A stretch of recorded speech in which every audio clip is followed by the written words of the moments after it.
Elijah Carter never liked walking across campus after dark, but tonight he didn't have a choice.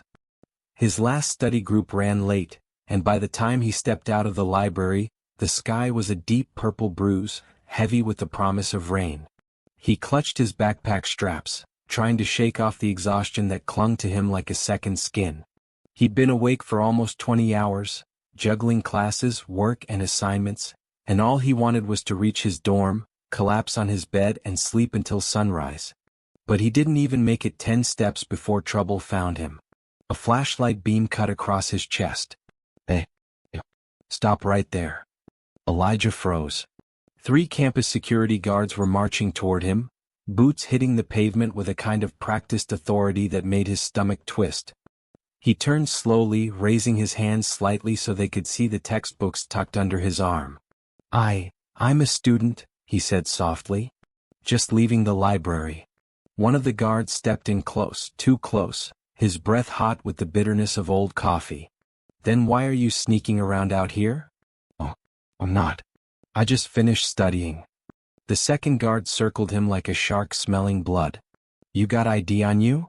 Yes, sir. It's in my pocket. The first guard cut him off.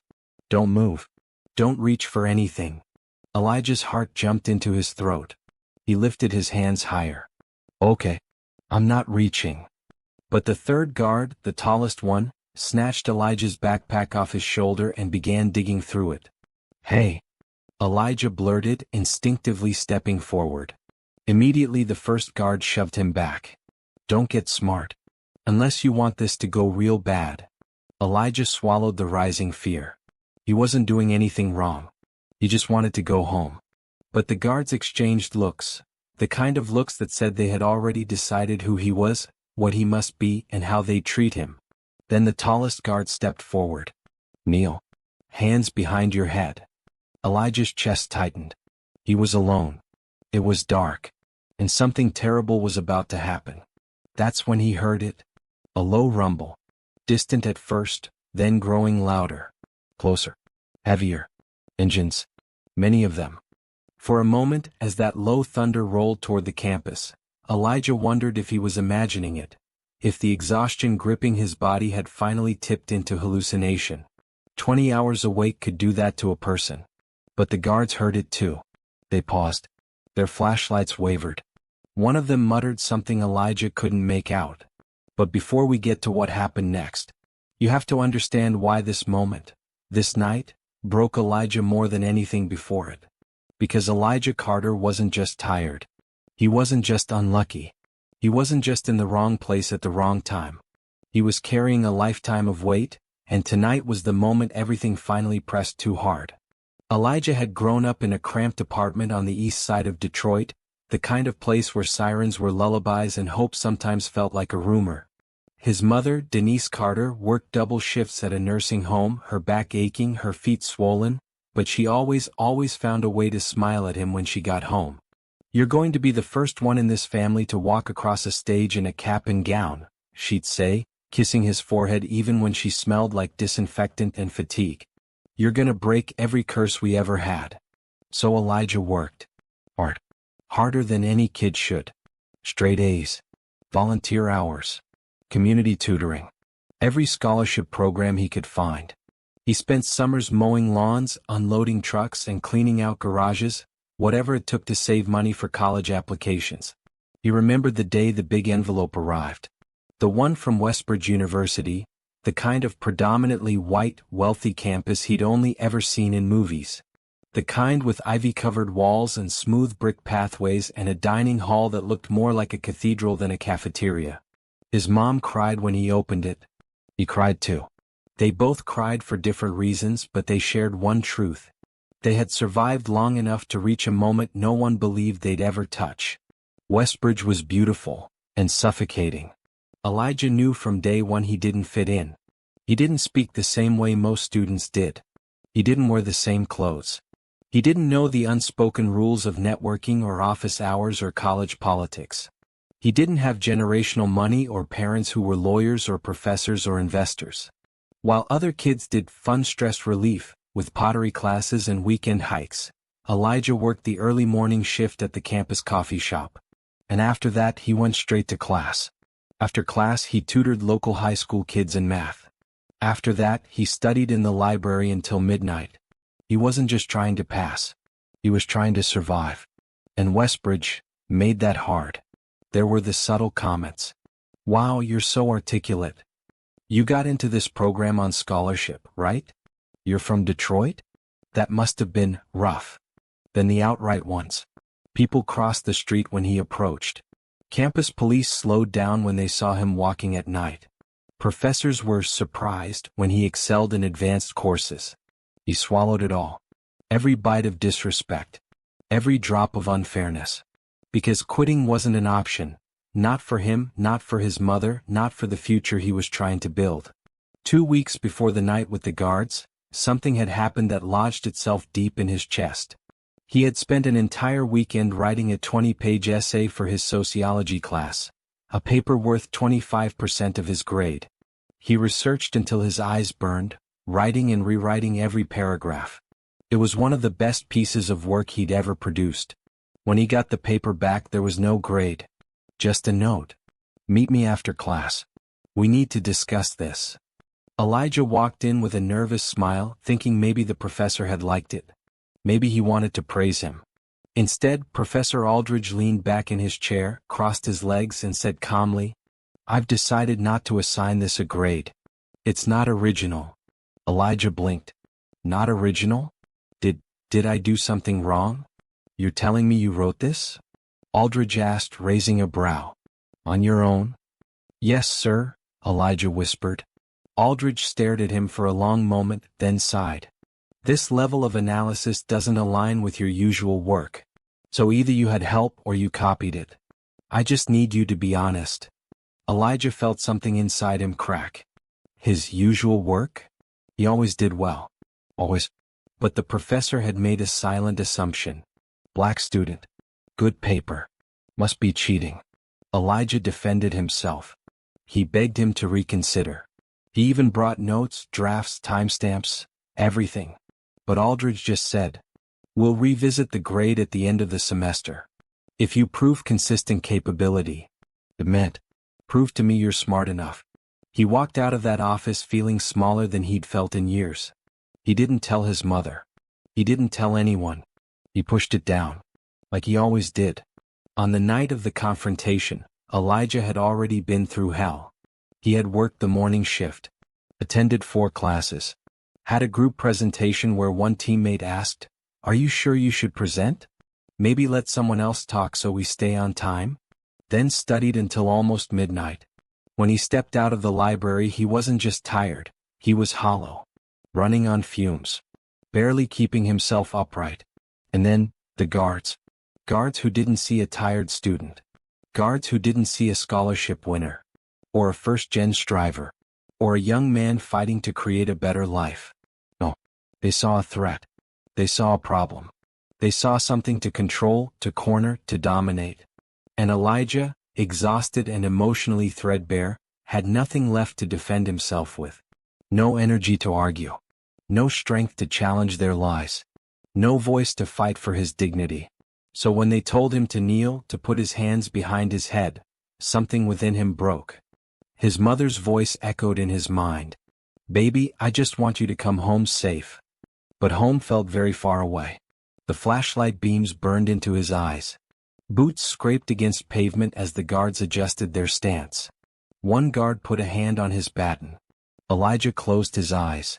He was tired of being questioned. Tired of shrinking himself. Tired of carrying everyone's expectations. Tired of being feared for simply existing.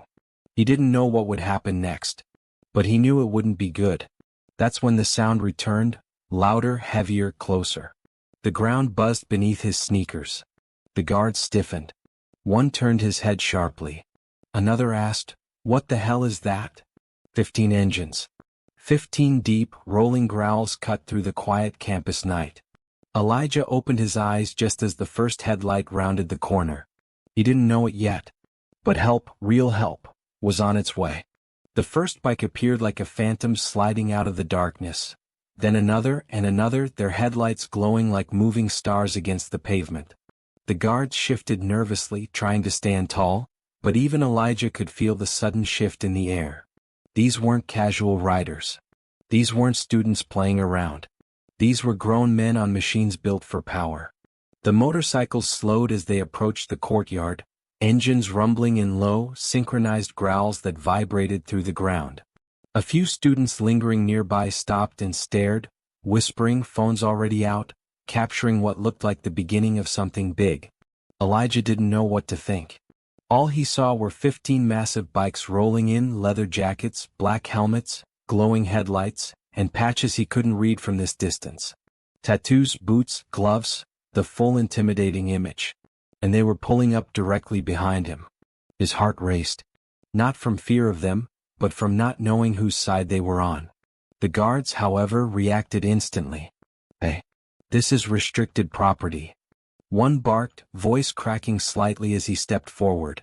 None of the bikers responded. They parked their motorcycles in a wide semicircle, forming a barrier between the guards and the open street behind them.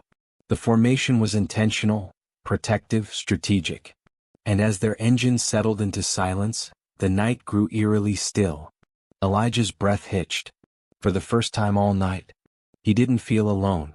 The man who stepped off the lead bike was tall, not just physically but in presence.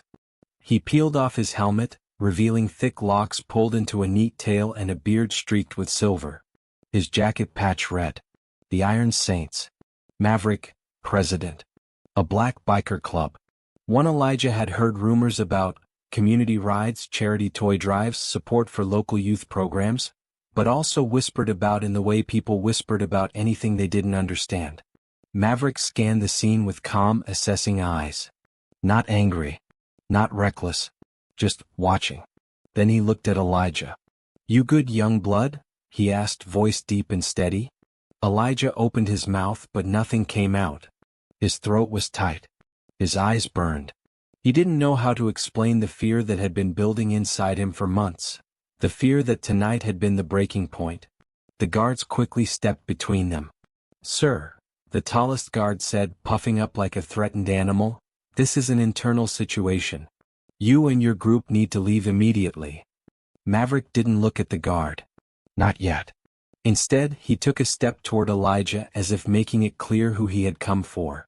"Son," he said gently, "do you want us to stay?" Elijah felt his chest swell with something. Relief, disbelief, something he hadn't felt in a long time. Safety. He nodded. That's when Maverick finally turned to the guards, expression still calm but no longer soft. "Then we're staying." "This doesn't concern you," the shortest guard snapped. "Campus security can handle a suspicious." Maverick's eyebrow lifted. "Suspicious?" he echoed. "You talking about the college kid with textbooks in his arms?" "That's not the point," the guard stammered. "It's exactly the point," Maverick replied. A biker behind him, a heavy-set man with braided beard beads clicking softly, spoke next. "We saw y'all from the street," he said. "Helmet cams picked up everything. Y'all were getting real bold with that kid." Another biker added, "And from where we were standing it didn't look like protocol. Looked like intimidation." Every biker nodded. Silent. United. A wall of black men who had seen too much in their lives to stay quiet now. The guards faltered. They weren't prepared for this. For a group that wasn't afraid of them, for men who had documented the entire incident, for witnesses who weren't going anywhere. The Iron Saints shifted subtly, stepping off their bikes and standing in a loose half-circle behind Elijah. Not crowding him. Not pushing forward aggressively. Just there. A wave of warmth rushed through Elijah. A kind of strength he had never felt before. No one had ever stood for him like this. Not this many, not this openly, not this powerfully. One biker placed a steadying hand on Elijah's shoulder. "You're safe now," he murmured. Elijah almost broke again. Maverick didn't raise his voice. He didn't threaten. He didn't posture. He simply said, "You boys need to step back from him. Now." And something in the tone, something controlled, something disciplined, made it clear this wasn't a suggestion. The guards exchanged uncertain glances. Students were watching. Phones were out. 15 bikers stood ready, disciplined, calm, and clearly organized. The guard stepped back. Just an inch. Then another. For the first time since the night began, Elijah felt the pressure on his lungs ease. He wasn't kneeling. He wasn't being searched. He wasn't being treated like a criminal. The Iron Saints were here. And everything was about to change. The moment the guard stepped back, the tension didn't vanish. It simply shifted. Like air thickening before a storm. Like something brewing waiting for the wrong spark. Elijah stood in the safety of the Iron Saints formation, but his hands still trembled. His heart hammered, trying to understand how quickly everything had escalated, and how quickly it could escalate again. The tallest security guard, the one who had ordered Elijah to kneel, finally broke the silence. "This is ridiculous," he barked, chest puffed out to mask the fear flickering behind his eyes. "That boy was resisting. We have the right to detain him." Maverick didn't even blink. "No," he said calmly. "What you have is a problem." The guard sputtered. "Excuse me?" "We got helmet footage," said one of the bikers, lifting his phone. "Clear as day. All angles. The whole world gonna see who resisted and who didn't." Students murmured, shifting to get a better look. Phones were already recording. Streams were already live. The guards stiffened when they noticed. "Nobody said you could film." The short guard snapped. A tall biker leaned forward. "Public campus, chief. We can film all night long." "Elijah didn't do a damn thing," another added. "He was walking home. Y'all came at him like he robbed a bank." The tall guard's face reddened. "He tried to flee." "He took a step, 'cause you snatched his bag," Maverick said sharply, eyes cutting like steel. Helmet cams caught that too. The guards looked at one another, cornered. Trapped. Outnumbered not by muscle but by truth. And Maverick's next words made the crowd gasp. "You put your hands on him again," he said quietly, "and you're not dealing with campus rules anymore. You're dealing with the law." The short guard scoffed. "Oh please. We're security officers. You think some bike gang can threaten?" One of the bikers stepped forward, slowly, deliberately. He was massive, covered in tattoos, with arms crossed like boulders stacked together. "Say it," he rumbled. His voice shook the air. The guard's bravado evaporated. He swallowed hard. I'm just saying we're following procedure." Maverick looked around at his brothers. "Does any part of what we saw look like a procedure to y'all?" They spoke in unison. "No." Elijah felt warmth build in his chest. Support. Protection. A voice louder than his own. For once, somebody was standing up for him. The tall guard suddenly pointed at Elijah, desperate to regain control. He refused instructions. He was agitated. He reached for something. "I reached for my ID."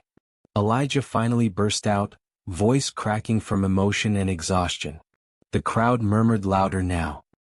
"He told you exactly where it was," a student shouted. "He wasn't resisting," another called out. Phones tilted forward. The guards shivered under the lights of dozens of cameras. Their authority was slipping through their fingers like water. Then the short guard snapped. "That's enough. All of you step back before we call the police." Maverick stepped forward again, calm but unyielding. "Call them," he said. "We'll show them the footage." The guard's mouth opened but no sound came out. He knew they couldn't call the police. Not now. Not with the truth recorded from 15 angles. "You boys lied," Maverick continued. "You escalated. You profiled him. And now you're doubling down, 'cause you don't want to look wrong." "That's not true," the tallest guard insisted. Maverick's voice dropped. No anger, just truth sharpened to a blade. "Then explain why you told a student to kneel for walking home." Silence. The kind that exposes guilt. The kind that tightens throats. The kind that ends careers. Students whispered in shock. The guards shifted uneasily. One guard muttered, We thought he matched a description?" "Every black student on this campus matches your descriptions," a biker muttered. Elijah felt a stab of pain at that truth. Then it happened. The tall guard, frustrated and cornered, reached down toward his belt. Not for a weapon, but for something equally threatening in the context. A baton. He didn't pull it out fully, but his fingers wrapped around the handle. And that tiny motion ignited the entire atmosphere. Before Elijah could even blink, the entire line of Iron Saints took one synchronized step forward. A wall of steel, leather, and unbreakable resolve. Their boots hit the pavement in unison. The crowd gasped. Even the tall guard froze, eyes widening. "Don't," Maverick said, calm, cold, and final. The guard's hand shot away from his belt like he touched fire. "We don't touch him," Maverick said, nodding toward Elijah. "You don't touch your belt. You don't touch anything." The bikers didn't raise fists. They didn't yell. They didn't move aggressively. They simply stood, unified, unshakable, forming a barrier of men who refused to let injustice go one step further. And that terrified the guards more than any threat would have. The short guard's voice cracked as he tried to salvage his crumbling authority. You're interfering with an investigation." "There's no investigation happening," one biker replied. "Just harassment. You're obstructing campus operations." "What operation?" another said. "Shaking down a tired kid for existing?" The guards stumbled backward. Their words were limp. Their posture was defeated. The crowd was no longer just watching. They were judging, recording, exposing, humiliating. The tall guard finally muttered, We should call our supervisor." Maverick tilted his head. "Do it," he said. "And tell him the Iron Saints will be right here waiting." The guards didn't move. Because they knew exactly what would happen if their supervisor showed up and saw the footage. Their careers would end before sunrise. Slowly, painfully, the guards retreated. Not a proud walk. Not a confident stride. A retreat. A quiet admission of guilt. A humiliation witnessed by 50 students, captured on dozens of phones, and stared down by 15 black men who refused to let injustice slide. Elijah watched them go, his chest rising and falling with shaky breaths. Just minutes ago, he had been one wrong moment away from being forced to kneel on the pavement. Now, the same men who had towered over him, couldn't even look him in the eye. All because someone, a whole group of someones, decided he deserved protection. The conflict wasn't over. Not for the guards. Not for Elijah. But something had shifted. Tonight the lie fell apart. And truth, recorded, witnessed, undeniable, had won the first round. The guards were gone. But the adrenaline wasn't. Elijah stood frozen in the center of the courtyard, breath trembling, legs weak. It felt like everything inside him was unspooling at once. Fear, relief, confusion, and exhaustion. He barely registered that his backpack was still unzipped, textbooks on the ground, pages bent, and notes scattered like his thoughts. Maverick stepped forward first. "You all right, son?" he asked softly. Elijah tried to answer. But the words jammed in his throat. What came out instead was a small, broken sound, the kind that slips out when your body is still in fight or flight but the danger is gone. Maverick didn't push. He just nodded once, the kind of nod that said he understood trauma down to the bone. "Come on," he murmured. "Let's get you off this cold ground." He motioned to one of his brothers, a tall, gentle-looking man with a shaved head and warm eyes. "Help him pick his things." "Got him, Prez." The man crouched beside Elijah and slowly, carefully began gathering the scattered books. Not tossing. Not rushing. Handling each one like it mattered. "You pre-med?" he asked, noticing a textbook. Elijah swallowed. "Yeah. That's dope. You got the heart for that, I can tell." Elijah blinked. Compliments were the last thing he expected from a biker at midnight.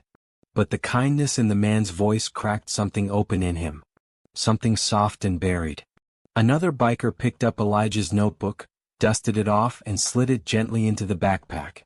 A third one stood close, arms folded, scanning the area like a guard dog, making sure no one else tried anything. Not one of them treated him like a suspect. Not one of them barked orders. Not one of them touched him without permission. It was overwhelming. The world had just shown him its ugliest face, and now, standing around him, were 15 strangers showing him the gentlest. "Sit down a second," Maverick said when Elijah swayed on his feet. "I'm okay," Elijah whispered. "You're shaking like a leaf," Maverick said.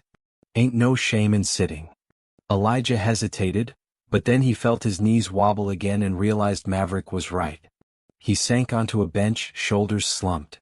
Instantly, the Iron Saints formed a loose circle around him, not trapping him, just creating a quiet space away from the lingering crowd.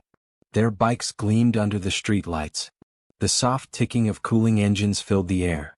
And for the first time all night, Elijah could breathe without fear. "You did nothing wrong," Maverick said, lowering himself to sit beside him. Elijah pressed his hands together, trying to stop them from trembling. They treated me like I didn't belong here," he whispered. "Son," Maverick said gently, "I've been a black man in America for 53 years. I've seen that look too many times. Ain't nothing wrong with you. It's the world that's out of order." Elijah's lips trembled. "I'm so tired." He didn't mean tired from walking, or tired from studying, or tired from a long day. He meant tired from being constantly watched, judged, suspected, and never once asked if he needed help.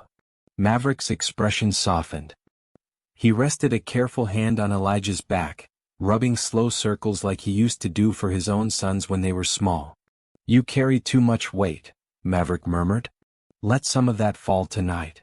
And for a second, just a second, Elijah felt like he could. A shorter biker with gold-rimmed glasses stepped forward. His jacket patch read "Patch, Medic." "Mind if I check you, brother?" Patch asked. "You took a hard shove earlier." Elijah blinked. "Why, you're a medic?" "EMT for 12 years, Patch said with a shrug. "Club medic for 8. Elijah nodded, letting Patch kneel in front of him and examine him gently, checking his wrists, his breathing, and his eyes. "You're dehydrated," Patch said. "And you're running on fumes." "I haven't slept much," Elijah admitted. Patch snorted. "Understatement of the year. When's the last time you ate?"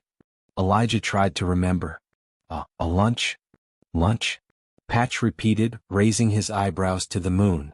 "Young man, your brain cells studying biochemistry deserve more respect than that." A couple of bikers chuckled softly. Not mocking.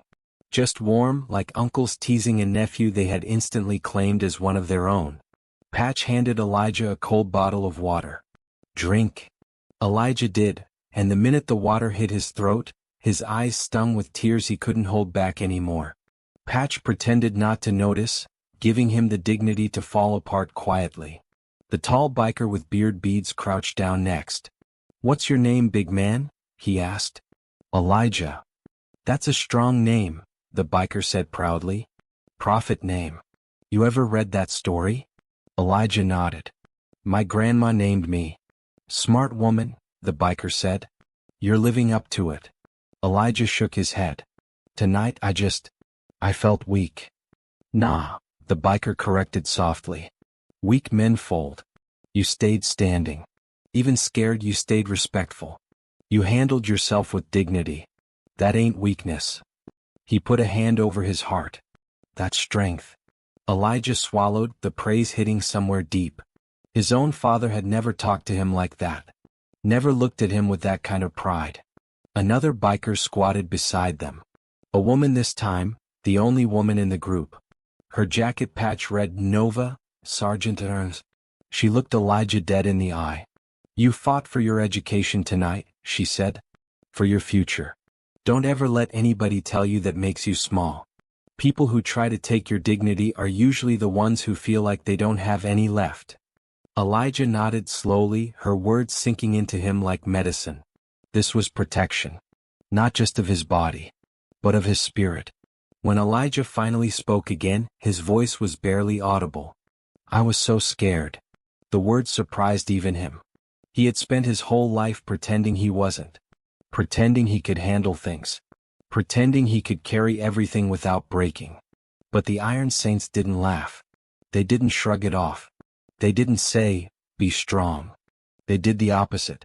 Maverick placed a hand on Elijah's shoulder. "It's okay to be scared," he said. "It's human." Patch nodded. "Fear don't make you lesser. Fear makes you alive." Nova added, "Courage ain't the absence of fear. It's moving anyway." One of the older bikers sat on the bench beside Elijah, stretching out stiff knees. "Listen, son," he said. We didn't ride in to make you look brave. We rode in because you are brave. You stood alone. That's harder than standing with 15 of us around you. That line, that exact line, pierced through Elijah's defenses like sunlight through clouds. His shoulders dropped. His breath shuddered. And tears finally spilled over, silent but unstoppable. He covered his face with his hands. Maverick didn't tell him to stop. Nova didn't tell him to breathe. Patch didn't tell him to calm down. They just let him cry. 15 bikers forming a shield while a young black student released months of pressure he didn't even know he'd been carrying. It wasn't loud. It wasn't dramatic. It wasn't embarrassing. It was healing. Real healing. When Elijah finally wiped his face, Maverick leaned in. You got people looking out for you, he said. Starting tonight. Elijah frowned. You mean, like checking on me? Maverick smiled, a small, proud smile. I mean your family now. Elijah blinked. You don't have to ride to be family, Nova added. You just gotta stand tall and stay true. You did both. Another biker nodded. That makes you Iron Saints by heart. Elijah let out a soft, broken laugh. You're serious? Dead serious, Maverick said. Then the tall biker with beads added, we ain't letting you walk across this campus alone anymore. Tonight proved why. Patch raised his water bottle like a toast. To new little brothers. Elijah felt his chest swell, full and warm in a way he hadn't felt since childhood. He wasn't alone. Not tonight. Not tomorrow. Maybe not ever again. When Elijah finally stood, the Iron Saints stood with him. Maverick asked, which building are you in? Cypress Hall. All right, Maverick said. We'll walk you. Y'all really don't have to. Yes, we do, Maverick said firmly. Ain't no way we're leaving you to walk alone after what happened. The entire group formed around him, not crowding, not intimidating, just walking as a protective escort. Students parted like the Red Sea. Some filmed. Some whispered. Some simply watched in awe. 15 powerful bikers walking quietly beside one exhausted young man who finally felt safe. When they reached his building, Maverick turned to him. You need anything, you call us. He handed Elijah a small black card. No phone number. Just a symbol, a silver iron wing. Show this to any saint, Maverick said. They'll know. Elijah held it gently like it was made of glass. Thank you, he whispered. All of you. Maverick squeezed his shoulder. We don't protect people 'cause they're weak, he said. We protect them 'cause they're precious. Elijah's throat tightened again. Go rest, young blood, Patch said with a warm grin. Dr. DeBee needs his sleep. Elijah nodded and went inside, watching through the glass as the Iron Saints turned, walked away, and disappeared into the night like guardians returning to the shadows. For the first time in years, Elijah felt something settle deep inside him. He mattered. He was seen. He was protected. And he wasn't alone anymore. Elijah didn't sleep that night. Not fully. But he didn't feel exhausted in the same way he usually did. His body ached from tension and adrenaline, but his mind, for the first time in weeks, felt alert. Sure. Clear. The Iron Saint's protection wasn't just physical. It had unlocked something inside him. Something he hadn't realized he'd buried beneath years of fear, self-doubt, and the constant pressure of proving he belonged. Sunlight leaked through the blinds of his dorm room. Warm and golden, cutting across the floor in bars of clarity. Elijah sat on the edge of his bed, back straight, staring at the light. The night before replayed in his mind. The guards, the fear, the sudden arrival of the bikers, their calm, commanding presence, and the rare kindness he'd been offered. He realized something crucial. He hadn't just survived, he had been supported, protected, respected. And that truth burned a path inside him, illuminating the strength he hadn't known he possessed. His phone buzzed. A message from Maverick. Call if you need anything. Remember, you're never walking alone. He smiled faintly. Something inside him clicked. The world didn't have to crush him. He could reclaim space for himself. Classes felt different that day. The familiar corridors, once heavy with whispers and glances, now felt like a stage for his new self-awareness. He walked tall. Head up. back straight. Not arrogant, just present, grounded, and unafraid to exist in his own skin. People stared.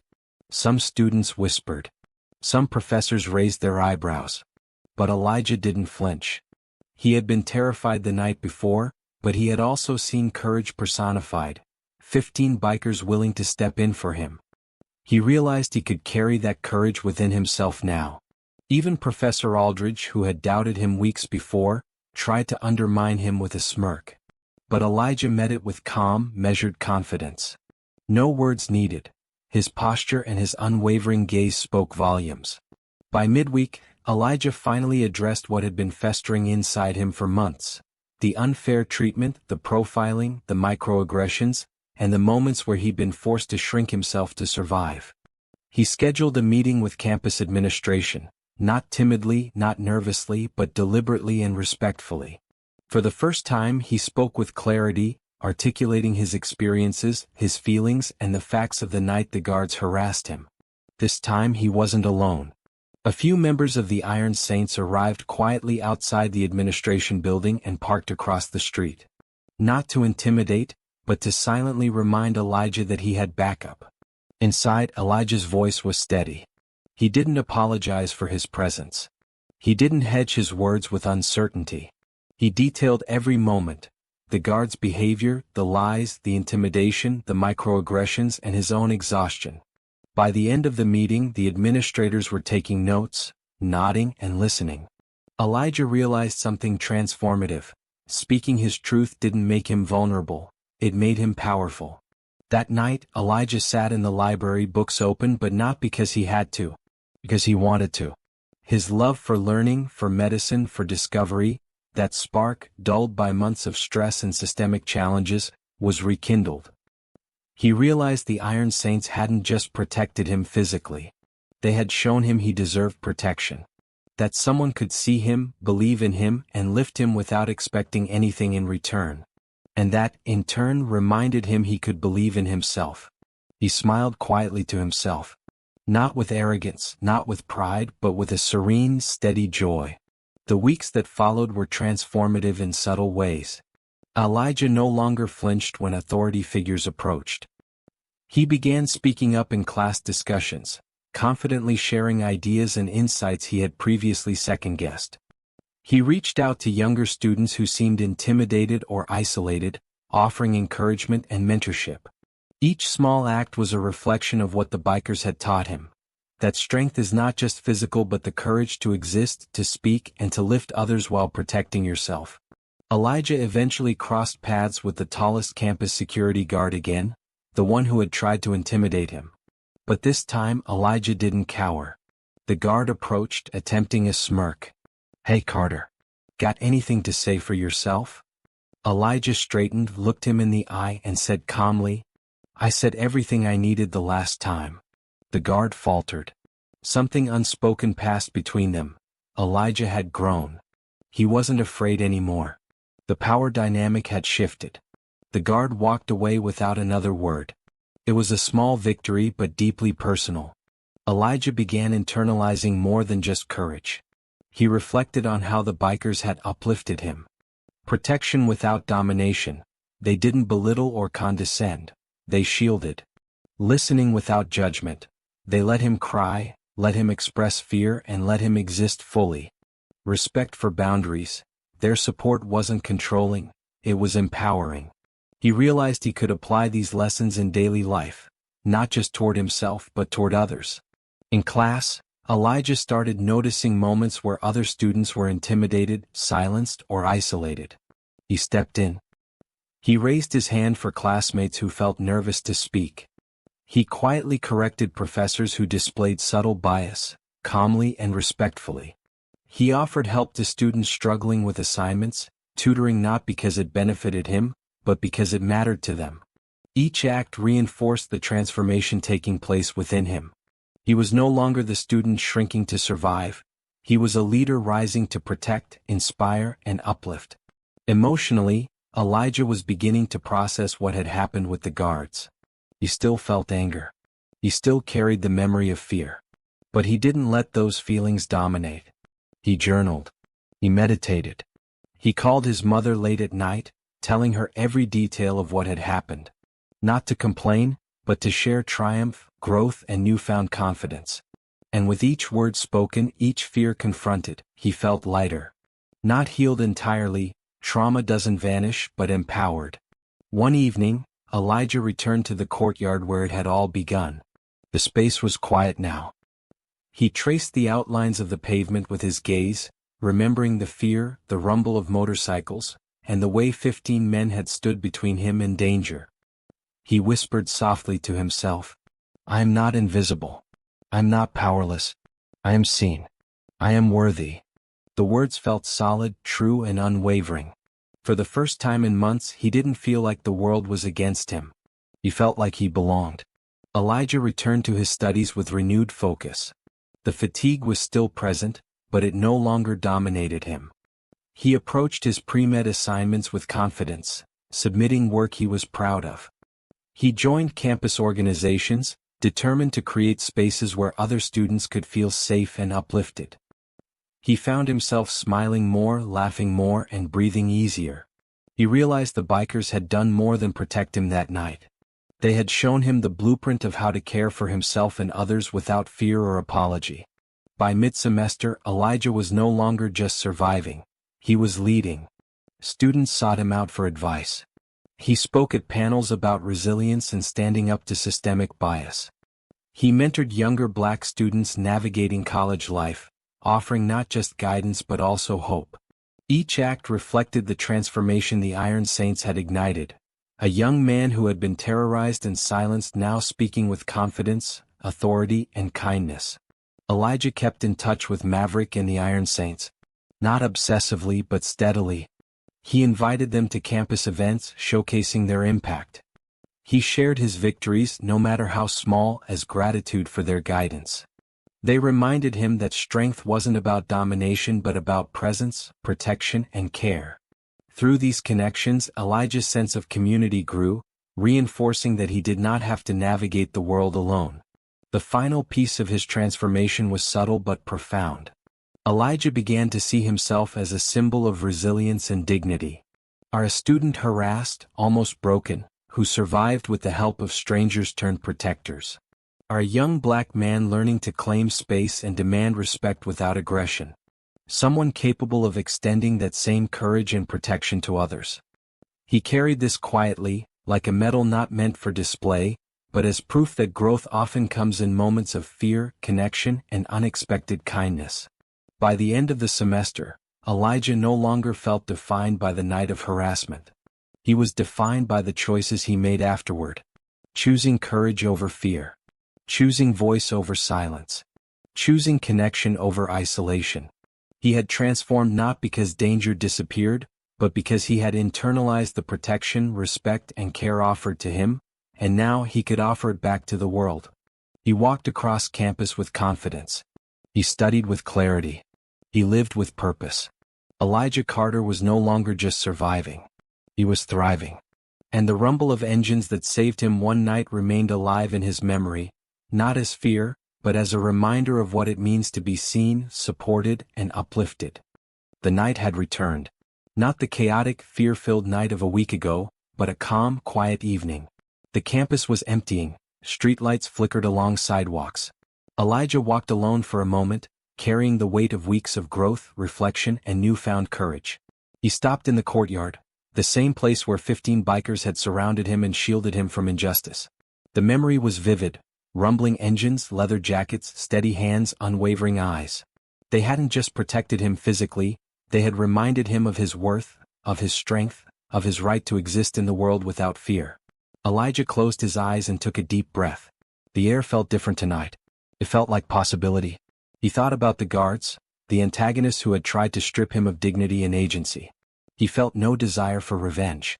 Instead, he felt a quiet triumph.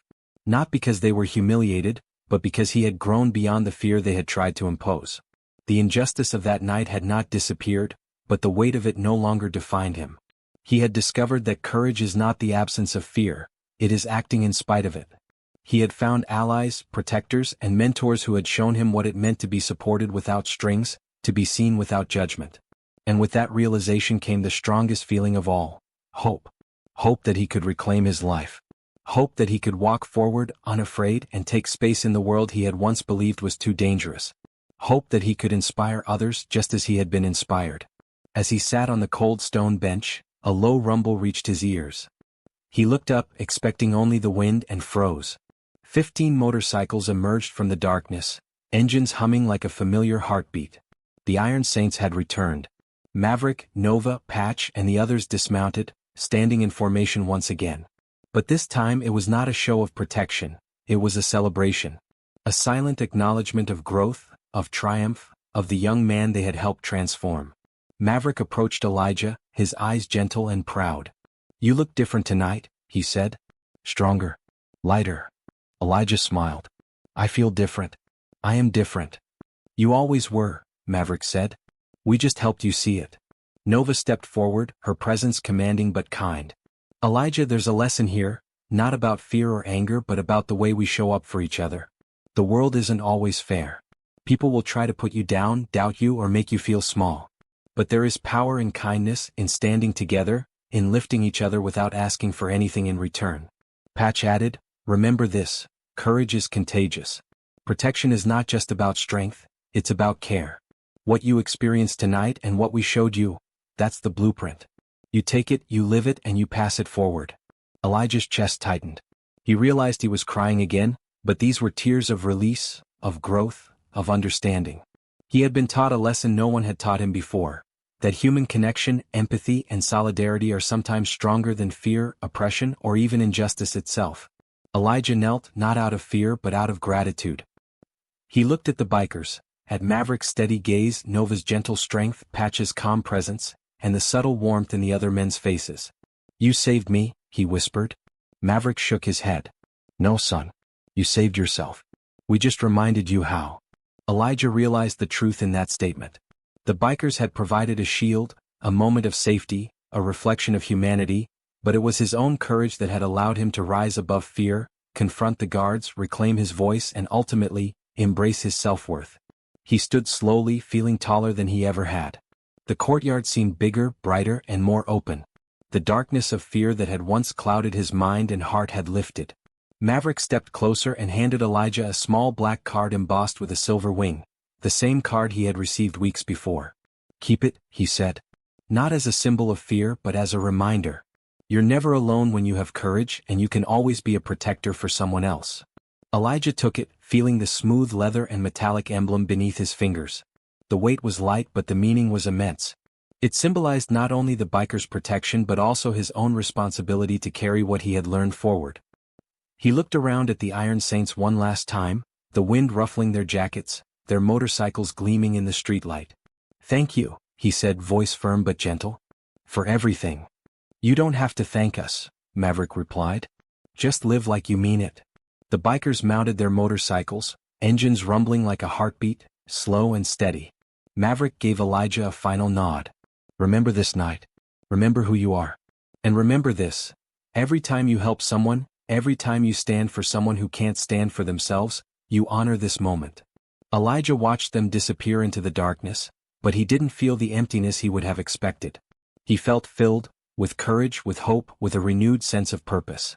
He realized that transformation was not about them leaving him. It was about him taking the lessons forward, living them every day. The following weeks marked a profound shift. Elijah began to speak up confidently in classes, mentor younger students who had been ignored, intimidated, or silenced, advocate for fairness on campus without fear of retaliation. I approach life with both caution and courage, aware of danger but no longer paralyzed by it. Every small act of empowerment echoed the lessons the bikers had shown him: protection, kindness, solidarity, and courage. He was no longer the same student who had been harassed, he was now a beacon of resilience and humanity.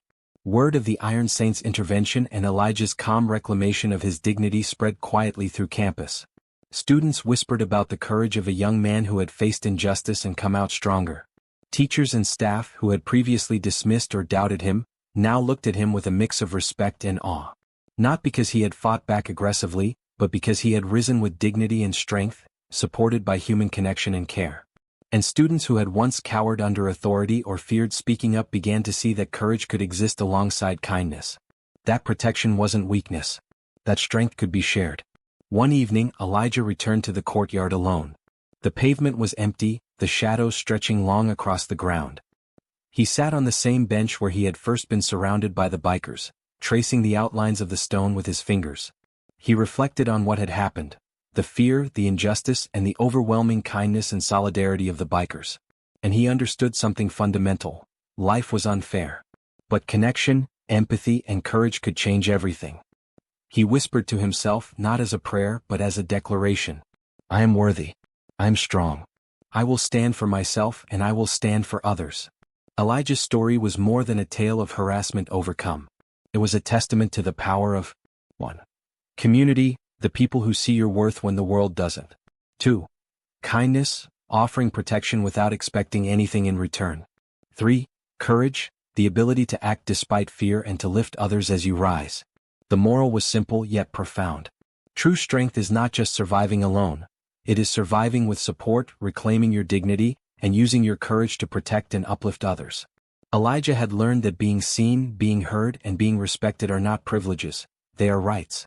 And when you combine that with empathy, action, and solidarity, you can create change that reverberates far beyond a single night, a single student, or a single act. Weeks later, Elijah walked across campus and noticed a younger student, nervous, flinching at authority, textbooks clutched tightly, standing alone near the same courtyard. Without hesitation, Elijah approached, offering a reassuring smile. Hey, he said gently, you all right? The student looked up, startled, and nodded slowly. Elijah motioned toward the bench. Come sit. You're not alone. And as they walked together, side by side, Elijah felt the full circle of his transformation. He had become the protector, the guide, and the uplifter, carrying forward the lessons that had saved him, lighting a path for someone else. The Iron Saints had shown him courage, protection, and kindness. Now Elijah was living proof that those qualities, once given, could be multiplied, spreading hope and resilience across an entire community. The wind whispered through the trees of the courtyard. The campus, once a place of fear, was now a stage for possibility.